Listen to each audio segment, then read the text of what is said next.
요한계시록을 시작을 했고 또 계속 이제 세 번째 그 환란인 그 영적 그 일곱 대접을 이제 앞두고 일곱 번째 이제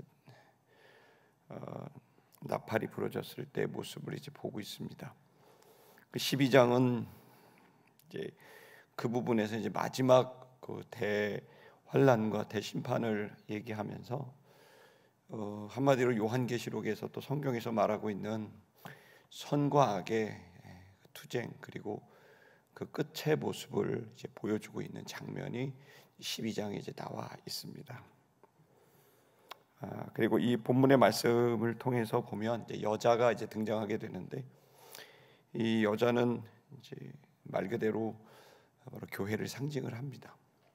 그리고 그 여자를 통해서 주님 마지막에 하시는 가장 중요한 일을 합니다. 그게 바로 해산입니다. 해산이라는 표현은 말 그대로입니다. 출산하는 겁니다. 생명을 잉태하고 생명을 낳는 것입니다. 그것은 다른 게 아니라 기독교의 본질입니다. 그 생명을 낳는 것은 사랑이고 사랑의 열매가 출산입니다. 악한 시대는 이 결혼과 출산에 대해서 부정적으로 당연히 생각합니다. 그러나 성경에서 계속 구약과 신약에서 말하고 있는 것은 여자와 남자를 통해서 결국에는 기독교 또 신앙의 본질이 사랑이라는 것을 알려주고 그리고 그 사랑의 결과가 생명을 잉태하고 출산하는 것이라고 얘기를 해주고 있습니다. 반대로 말하면 마귀는 사단은 그걸 막습니다. 어떻게든 분열하게 하고 사랑하지 않게 합니다. 오해하게 하고 싸우게 하고 그리고 그 속에서 절대로 사랑이 아닌 분열 또 갈등을 조장하고 결국 그것은 절대로 생명을 맺을 수 없는 출산할 수 없는 공동체, 출산할 수 없는 교회, 출산할 수 없는 성도를 만들어 놓습니다. 그럼 성도들은 깨어 있어야 됩니다. 그래서 우리들은 어떻게든 기본적으로 마귀 사단은 악을 조장하는데 그 악의 결론은 사랑하지 않는 겁니다. 내 마음에 사랑이 없다, 내 입에 사랑이 없다. 누군가가 문제가 있다라고 하는 그 문제의식이 가득하다면 여러분 어떻게 해서라도 여러분의 마음을 바꾸셔야 합니다. 진리가 여러분을 자유케 합니다. 들리는 소리가 여러분을 자유케 하지 못합니다. 들리는 소리, 보이는 것은 여러분을 더 혼란하게 만들 겁니다. 왜냐하면 공중권세를 마귀가 잡고 있기 때문입니다. 틈만 나면 분열을 일으키고 틈만 나면 사랑이 아닌 또 다른 부정적 정서를 만들어내는 수많은 오해할 수 있는 행동과 말들을 가득 채웁니다. 그래서 어떻게 해야 될까요? 여자는 부르짖어야 됩니다. 그것을 돌파할 수 있는 길은 여러분 부르짖어 기도하는 길밖에 없습니다. 만약에 부르짖어 기도하는 걸 포기한다면 절대로 그 일을 할 수 없습니다. 그래서 기도하는 교회는 부흥하고 기도하지 않는 교회는 부흥하지 못합니다. 시티미션 교회를 봐야 되고 우리 성도들, 우리 지도자들을 봐야 됩니다. 우리가 정말 이 순간에 해야 될 일은 생명이 나올 수 있는 사랑을 보존해야 되고 그 보존할 수 있는 유일한 길은 부르짖어 기도하는 길밖에 없습니다. 그래야 내 생각이 떠나고 주님의 생각이 들어오고 내 판단이 떠나고 주님의 판단이 들어오고 그리고 정말 사랑할 수 있는 마음이 생기게 됩니다. 기도는 바로 그렇게 우리를 바꿔갑니다. 본문은 바로 악의 세력과 그리고 선을 대표하고 있는 교회와의 치열한 싸움을 얘기하고 있습니다. 12장은 바로 그런 내용입니다. 먼저 이 본문에서 우리가 알아야 될 것은 바로 이 여인은 바로 교회라는 사실을 알아야 됩니다. 우리 12장 1절의 말씀을 읽어보겠습니다. 12장 1절 시작. 하늘에 이적이 보이니 해를 옷 입은 한 여자가 있는데 그 발 아래에는 달이 있고 그 머리에는 12별의 관이 섰더라. 하늘에 큰 이적이 보였고 하늘이라는 것은 이제 말 그대로 무저객과 반대됩니다. 무저객은 짐승이요 또 마귀와 사단입니다. 반면에 하늘은 바로 주님이 계신 곳입니다. 하늘에 큰 이적이 보였다는 것은 바로 긍정적인 의미를 하고 있고요. 해를 입었다는 것은 해는 구약 성경에 하나님의 영광입니다. 그리고 또 요한계시록에도 그렇게 나오고 있죠. 요한계시록 1장 16절의 말씀을 한번 볼까요? 읽겠습니다. 시작.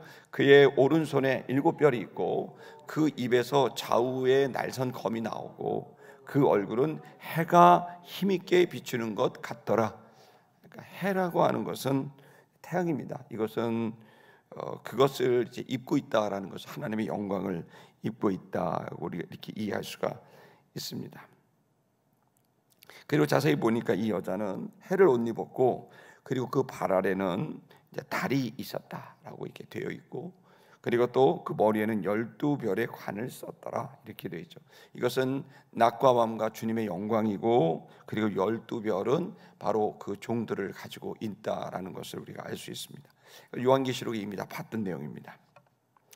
자, 그러한 것입니다. 그러니까 여자로 표현했다라는 말이 뭘까?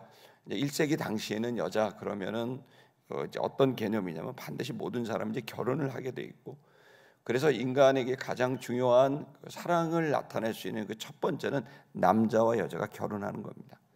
그래서 이 본문에서 얘기하고 있는 여자라고 하는 것은 바로 주님의 짝을 말합니다. 주님의 짝은 교회입니다. 그래서 이사야 54장 5절의 말씀을 좀 읽어볼까요? 읽겠습니다. 시작. 이는 너를 지으시니가 네 남편이시라. 그의 이름은 만군의 여호와이시며 내 구속자는 이스라엘의 거룩한 자이시라. 그는 온 땅의 하나님이라. 일컬음을 받으실 것이라. 그래서 하나님을 네 남편, 교회의 남편이라고 표현하죠. 예레미야 3장 8절의 말씀도 읽어보겠습니다. 시작. 내게 배역한 이스라엘이 간음을 행하였으므로 내가 그를 내쫓고 그에게 이혼서까지 주었으되 그의 반역한 자매 유다가 두려워하지 아니하고 자기도 가서 행음함을 내게 보았노라. 그래서 주님과의 짝인데, 이 짝인데 다른 우상을 숭배하는 건 영적 간음이 되는 겁니다. 그래서 영적 간음은 바로 우상 숭배인 거고, 그 근거는 바로 하나님과 교회가 바로 짝이라는 것입니다. 남편과 아내라는 거죠. 에스겔서 16장 32절의 말씀도 보겠습니다. 읽겠습니다. 그 남편 대신에 다른 남자들과 내통하여 간음하는 아내로다. 그러니까 이스라엘이 범죄할 때 계속해서 말하고 있는 것은 이 간음이라는 표현을 쓰게 되는데, 그 이유는 바로 남편과 아내로 바로 하나님과 교회를 보고 있기 때문입니다. 호세아 2장 16절의 말씀을 보겠습니다. 시작. 여호와께서 이르시되 그 날에 내가 나를 내 남편이라 일컫고 다시는 내 바알이라 일컫지 아니하리라라고 되어 있습니다. 같은 말이죠. 이제 신약 성경은 어떨까요? 똑같습니다. 고린도후서 11장 2절에서 3절의 말씀을 읽겠습니다. 고린도후서 2장 시작. 내가 하나님의 열심으로 너희를 위하여 열심을 내노니 내가 너희를 정결한 처녀로 한 남편인 그리스도께 드리려고 중매함이로다. 그러나 나는 3절 뱀이 그 간계로 하와를 미혹한 것 같이 너희 마음이 그리스도를 향하는 진실함과 깨끗함에서 떠나 부패할까 두려워하노라. 여러분 그렇습니다. 이제 이게 구약 성경 모두 신약 성경 똑같이 바로 교회와 하나님과의 관계를 그렇게 말하죠. 요한계시록은 어떻게 말할까요? 요한계시록 맨 끝에 있는 21장 2절의 말씀을 읽겠습니다. 시작. 또 내가 보매 거룩한 성 새 예루살렘이 하나님께로부터 하늘에서 내려오니 그 준비한 것이 신부가 남편을 위하여 단장한 것 같더라. 이렇게 되어 있습니다. 하나님께 선택을 받은 교회는요, 주님의 아내입니다. 그리고 성도는 하나님을 남편으로 여겨야 됩니다. 그 사랑할 의무인 거죠. 그래서 하나님은 교회를 사랑할 의무가 있고, 또 교회는 하나님께 순종할 의무가 있는 겁니다. 그렇기 때문에 신랑된 하나님은 신부된 교회를 위해서 정결하게 마음을 정돈해야 되고, 또 신부된 교회도 하나님 앞에서 정결하게 돼야 되는 거죠.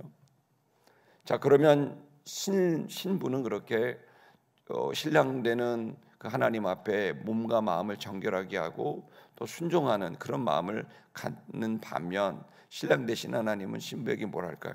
좋은 것을 주는 겁니다. 사랑해 주는 거죠. 신랑의 의무는 사랑해 주는 겁니다. 시편 8편 5절의 말씀을 읽겠습니다. 시작. 그를 하나님보다 더 조금 못하게 하시고 영화와 존귀로 관을 씌우셨나이다. 늘 교회에게 영광을 주고 존귀의 관을 씌우는 그런 축복을 해주는 거죠. 또한 시편 34편 10절의 말씀 읽겠습니다. 시작. 젊은 사자는 궁핍하여 줄일지라도 여호와를 찾는 자는 모든 좋은 것에 부족함이 없으리로다. 저도 이제 내년에 결혼 30주년입니다. 그래가지고 벌써 30주년을 준비하는 준비위원회가 구성될 것 같습니다. 30년 나와 살아준 여자를 어떻게 해야 될까요? 그냥 뭔가 그에게 좋은 것을 줘야 된다라는 생각을 갖는 거죠. 신랑과 신부의 관계가 이렇습니다. 그래서 여러분 성경은 구약 성경, 신약 성경 모두 하나님과 교회와의 관계를 신랑과 신부로 말을 하는 거죠. 그래서 이 신부에 대한 신랑의 사랑은 끔찍합니다. 그래서 너무나 해로 옷을 입고 달을 밟고 있고 또 12관의 별을 다는 그러한 영광스럽고 존귀한 모습으로 교회를 표현하지만, 그러나 2절에 가서는 그 교회를 사탄은 가만두지 않아요. 사탄은 교회를 가만두지 않아요. 여러분, 우리 다 같이 한번 12장 2절의 말씀을 볼까요? 우리 아까 읽으셨던 본문입니다. 읽겠습니다. 이 여자가 아이를 베어 해산하게 되매 아파서 애를 쓰며 부르짖더라. 해산하는 거예요. 해산. 해산은 말씀드리지 않아도 다 알 수 있는 겁니다. 바로 생명을 낳는 겁니다. 교회의 본질이 뭘까요? 생명을 낳는 겁니다. 신앙생활의 본질이 뭘까요? 생명을 낳는 겁니다. 여러분, 교회가 있는데 생명을 낳지 못하고 성도가 있고 직분자가 있는데 생명을 낳지 못한다. 그럼 뭐예요? 그건 이제 문제가 있는 거죠. 왜요? 교회의 본질이 그래요. 교회의 목적이 그렇거든요. 그래서 이 생명을 낳는 것을 뭐라고 표현합니까? 출산하면 되는데 애를 쓰고 있다. 그리고 뭐 하고 있다? 부르짖고 있다. 생명은 저절로 안 세워집니다. 저는 개척을 3번 해봤거든요. 한 번은 시골에 교회도 없는 곳에 주막으로 썼던 폐가에서 한 3년을 살면서 거기서 개척을 해본 적이 있습니다. 또 한 번은 여기 대방동에서 이제 원래 여의도에서 시작했다 대방동에 가서 이렇게 하면서 그 법론사라는 출판사 응접실에서 시작해 본 적이 있습니다. 또 3번째는 신촌에서 그냥 길거리에서 7번 출구 앞에서 기타 들고 시작해 본 적이 있습니다. 그런데 저희가 본 개척의 결과는 돈의 문제도 아니고 사람의 문제도 아닙니다. 그 개척자가 가지고 있는 심령의 문제고 그 공동체의 심령의 문제입니다. 어떤 심령일까요? 생명을 잉태하고자 하는, 애쓰려고 하는, 희생하려고 하는 마음입니다. 그리고 그것을 위해서 부르짖는 기도. 여러분, 그것이 개척을 성공하는 길이고 그것이 결국에 생명을 나오게 하는 겁니다. 교회도 똑같습니다. 그럼 교회가 커지면 달라질까요? 아니요. 본질은 똑같기 때문에 여러분 생명을 위해서, 여러분 한 생명 살리기 위해서 애를 쓰고 부르짖으면 그 교회는 건강합니다. 그 신자는 건강합니다. 근데 내가 출산할 아이가 없고 그리고 키울 아이가 없으면 헛된 소리만 합니다. 그리고 자기 자신에게 수많은 자기가 판단하고 또 결론을 내고 이러한 헛된 짓을 하니까 교회가 생명을 잃어가는 겁니다. 왜 그럴까요? 주님 앞에 신부된 자신의 본분을 잃어버리게 되는 겁니다. 신랑이 있어야 신부가 힘을 얻습니다. 여러분, 애를 써야 되고 부르짖어야 되는 거죠. 괴로운 것이 얼마나 중하면 애를 썼다고 말하고 부르짖었다고 말을 하겠습니까? 생명은, 전도는, 선교는 저절로 되지 않습니다. 애쓰고 부르짖는 바로 그 상황에서 여러분 생명이 잉태가 됩니다. 여러분, 오늘날 현대화가 되고 도시화가 된 사회에서 생명 경시의 풍조가 되게 많고요. 이게 교회 안에도 들어왔어요. 교회 안에 사람이 많으니까 아무것도 안 해도 되는 줄 알지만 여러분, 성도들은 사실 자세히 보면 애쓰는 사람들이고 부르짖는 사람들인 겁니다. 그러니까 여러분, 이 아침에 여러분이 생각해야 될 건, 나는 지금 애쓰고 있나? 나는 지금 부르짖고 있나? 여러분, 분명히 여러분이 영상을 보고 여기 자리에 있는 분들이 말씀합니다. 여러분이 생명을 놓고 여러분이 맡겨진 생명 때문에 애쓰고 부르짖는 것이 없다면 반드시 시험이 듭니다. 다른 생각이 들어오고 다른 감정이 들어오고, 그리고 그것은 사랑이 아닌 다른 것이기 때문에 생명이 절대로 잉태될 수 없고 출산될 수 없습니다. 여러분, 깨어 있게 되길 주의 이름으로 축복합니다. 예수님이 친히 이렇게 중요한 가치관을 말씀하셨습니다. 누가복음 15장 7절의 말씀을 읽겠습니다. 15장 7절 시작. 내가 너에게 이르노니 이와 같이 죄인 한 사람이 회개하면 하늘에서 회개할 것이 없는 의인 99으로 말미암아 기뻐하는 것보다 더하리라. 한 사람의 영혼이 회개에서 돌아오면 회개할 것이 없는 의인, 바로 우리 성도들이겠죠. 이런 사람들로 말미암아 기뻐하는 것보다 훨씬 더 기뻐할 거다. 그 주님의 가치관이 뭐예요? 주님의 가치관은 한결같아요. 일단 구원받는 게 중요한 거예요. 구원을 받았다면, 주님께 회개해서 주님께 돌아갔다면, 그러면 안심이에요. 여러분, 우리는 그냥 천국에 가면 됩니다. 할렐루야. 그런데 여러분, 철들어야 됩니다. 생각이 들어야 됩니다. 주님이 원하는 건 이대로 갔다 천국 가는 게 아닙니다. 여러분, 회개해야 될 영혼이 주님께로 돌아오게 되는, 여러분, 이 마음을, 하나님의 마음을 성도들이 가져야 돼요. 남편의 마음을 아내가 가져야 되죠. 우리의 관심은 바로 교회 밖에 있는 살려야 될 영혼인 겁니다.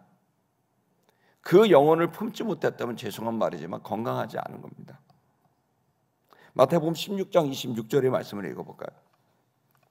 시작. 사람이 만일 온 천하를 얻고도 제 목숨을 잃으면 무엇이 유익하리요? 사람이 무엇을 주고 제 목숨과 바꾸겠느냐? 교회에서 가장 중요한 교회의 본질이 뭘까요? 생명입니다. 그 생명은 뭘로 나올까요? 사랑으로 나옵니다. 그 사랑은 뭘까요? 애쓰고 부르짖는 겁니다. 애쓰고 부르짖어야 생명이 나죠. 자식 키우기 쉽습니까? 여러분 대기업의 거대한 재벌은 애 키우기 쉽답니까? 아닙니다. 애 키우는 거 애써야 되고 부르짖어야 됩니다. 수고가 따르게 되는 겁니다. 왜 그럴까요? 아이 생명이 귀하기 때문입니다. 성도들은 의식을 높여야 됩니다. 내 자식만 귀한 게 아니라 이 땅에 있는 생명은 천하보다 귀하고, 여러분, 그들의 생명을 살리는 일이야말로 최고의 가치가 있는 일이라는 걸 우리가 깨닫고 있는 자들 아닙니까? 근데 정말 우리는 깨닫고 그렇게 살아가고 있는지 이 아침에도 또 부담을 가질 필요가 있습니다. 왜냐하면 마귀는 여러분을 절대로 생명을 맺지 못하도록 할 거기 때문입니다. 이건 제 얘기가 아닙니다. 구약성경, 신약성경 전체에 있습니다. 전도하지 못하고 생명을 낳지 못하는 신앙에 대해서 부르짖어야 됩니다. 자신을 깨고 새로운 존재로 나와야 됩니다. 이 본문의 말씀을 보면 아이를 낳으려고 할 때 여러분 읽으신 것처럼 이제 내일이나 모레 정도에 아마 나올 말씀이기는 한데요. 6절에 한번 좀 보실까요? 한번 요한계시록 12장 6절. 미리 좀 시간 관계상 안 보려고 했는데 그래도 한번 볼 필요가 있을 거예요. 12장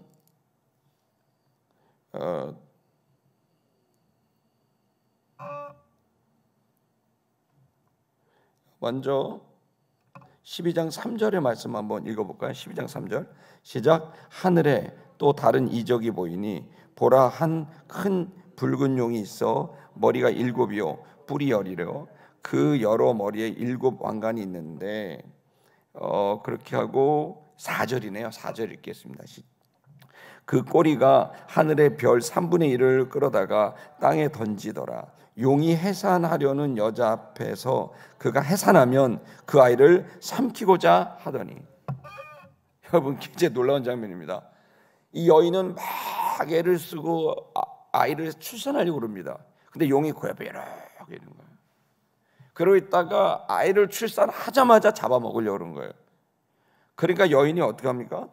그 아이를 잡아먹히게 할 수 없잖아요. 그래서 그 6절을 보면 그 여자가 광야길로 도망가는 거예요.